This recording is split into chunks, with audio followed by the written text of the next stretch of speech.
For years we've understood that there's some kind of relationship between Parkinson's disease and sleep disruption.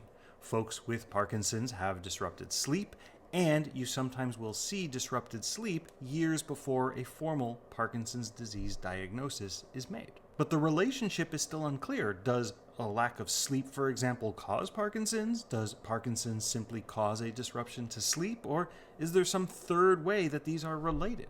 And with that, I've got a new research study for you. In this study, they used fruit flies, which is pretty common. I know, we're not fruit flies, but there are some overlaps that help us understand humans, and one of those is the biological clock.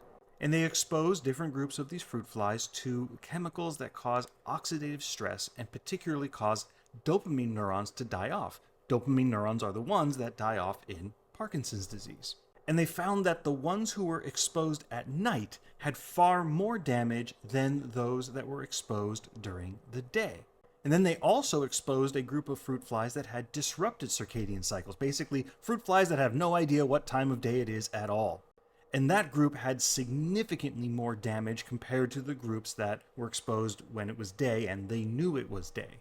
In other words, there's something about our circadian cycle that seems to be protective to dopaminergic neuron damage that you don't see at night or if your cycle is just sort of disrupted and all over the place. And so that tells us that at a minimum, it's not that Parkinson's just directly causes circadian rhythm problems, knowing what time of day it is and trouble sleeping, but that there is something about the disrupted sleep cycle itself that seems to leave someone more prone to the dopamine neuron damage and resulting Parkinson's disease.